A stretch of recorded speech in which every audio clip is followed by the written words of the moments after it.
चुनाव नामांकन पत्र के दाखिला के समय में सब लोग चल अचल संपत्ति सहित सभी चीजों को सार्वजनिक रूप से रखते हैं। कोई क्यों छिपाएगा?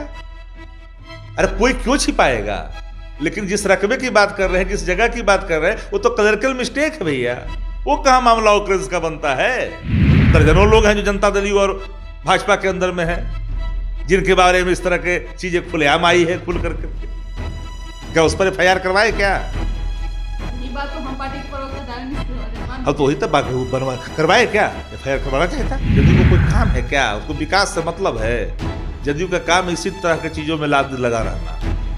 कौन नहीं जानता है चुनाव आयोग में बैठे लोग ने क्या क्या किया, किस तरह से जीते हुए कैंडिडेटों को हराया गया, किसको पता नहीं है। इनके अधिकारी इनके ड्योढ़ी पर कठपुतली की तरह नाचते हैं इनके इशारों पर। उससे क्या अपेक्षा रखिएगा? यह अपने गुंडे को बहाल करने के बराबर है। मैं मानता हूं कि पुलिस महकमे में बहाली दक्षता के आधार पर होनी चाहिए। रिटायर आदमी आकर के बहाल करके होकर के पुलिस का काम करेगा? क्या काम करेगा पुलिस का रिटायर होकर के? जो खुद रिटायर हो चुका है सेवा से, उसके लिए पुलिस बल है क्या? ये तो मतलब कि होपलेस एक्शन है ये। नमस्कार, न्यूज फॉर नेशन देख रहे हैं। मैं हूं आपके साथ वंदना। हमारे साथ बात करने के लिए हैं राजद के पूर्व विधायक सह प्रवक्ता शक्ति यादव, और इनसे मेरा सवाल है। तेज प्रताप यादव की टेंशन जो है वो बढ़ती नजर आ रही है, क्योंकि उन्होंने 2020 के विधानसभा चुनाव में गलत ब्यौरा जो है उन्होंने दिया है। क्या तेज प्रताप यादव जी ने कोई गलत ब्यौरा नहीं दिया है। याद करिए ना, तारकिशोर प्रसाद जी का मामला क्या था? जो उप मुख्यमंत्री बने हुए हैं, उनके भी मामले खुल करके सामने आए थे। तो एक क्लरिकल मिस्टेक को कोई ऑकरेंस मानता है और जनता दल उसको आरोप लगाती है, तो दुर्भाग्यपूर्ण है ना। एक क्लरिकल मिस्टेक तो कार्यालय का है, तो तथ्य छिपाने का मामला कहाँ है भाई? वीरेंद्र यादव जी का मामला आया था, भूल गए क्या अपने पार्टी के लोगों का? तो घिघी बंद हो गया था।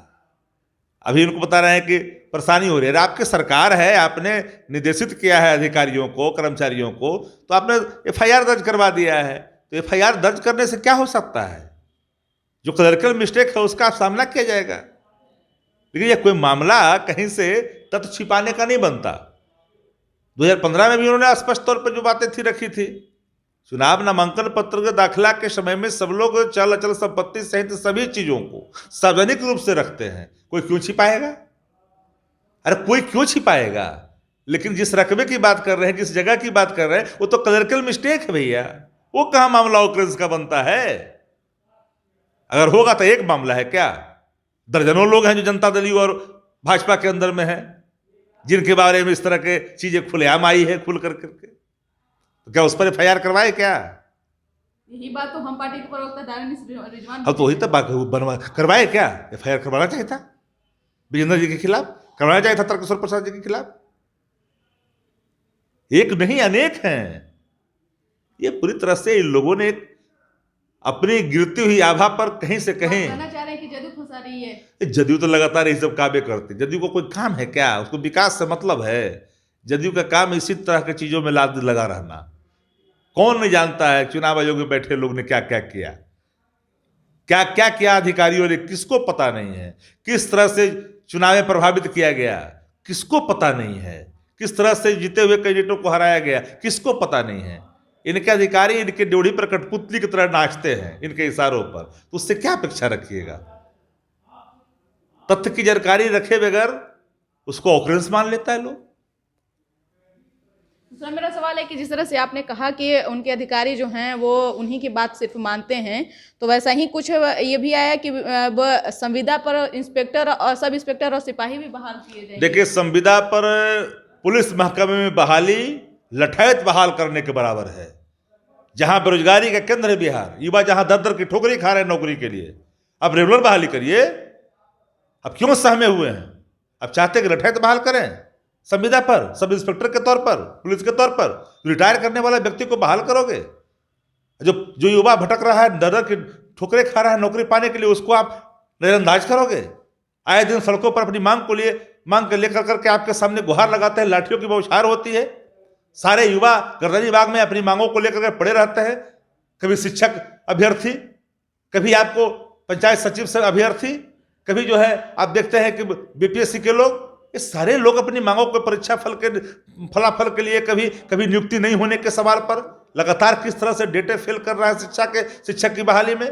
रोस्टर कई बार ऐलान करने के बावजूद भी नहीं किया गया। और दूसरे तो संविदा, ये तो अपराध है, युवाओं के साथ घोर अन्याय है। ये कैसे स्वीकार कर सकता है प्रतिपक्ष इन चीजों का मुखालफत करेगी पुरजोर तरीके से। लेकिन सरकार तो कह रही थी कि हम 19 लाख लोगों को रोजगार देंगे, लेकिन रोजगार जो इस तरीके से रोजगार के लिए आप ये रोजगार नहीं है, यह अपने गुंडे को बहाल करने के बराबर है। मैं मानता हूं कि पुलिस महकमे में बहाली दक्षता के आधार पर होनी चाहिए। रिटायर आदमी आकर के बहाल करके होकर के पुलिस का काम करेगा? क्या काम करेगा पुलिस का रिटायर होकर के? जो खुद रिटायर हो चुका है सेवा से, उसके लिए पुलिस बल है क्या? ये तो मतलब कि होपलेस एक्शन है ये। इसको मैं मान ही नहीं सकता हूं कि कोई इंटरेस्ट ऑफ द यूथ है। फिर नए लोगों को मौका दें। नए लोगों को अवसर को छीनने का इससे बड़ा क्या उदाहरण हो सकता है सरकार का? ये अवसर न छीन रहे हैं युवा का, पलायन करने पर मजबूर है युवा, रोजगार के लिए दर की ठोकरें खा रहा है, बाहर के राज्यों में जाता है। उस पर चर्चा नहीं करेंगे, अब चलेंगे प्राइवेट बहाल होने के लिए, हम इन लोग को स्वीकार करेंगे क्या? बिहार के लोग भी स्वीकार नहीं करेंगे इस कदम का। तो आप सुन रहे थे कि क्या कुछ कह रहे थे राजद के प्रवक्ता शक्ति यादव। इस खबर बस इतना ही। बने रहिए न्यूज़ 4 नेशन के साथ। धन्यवाद।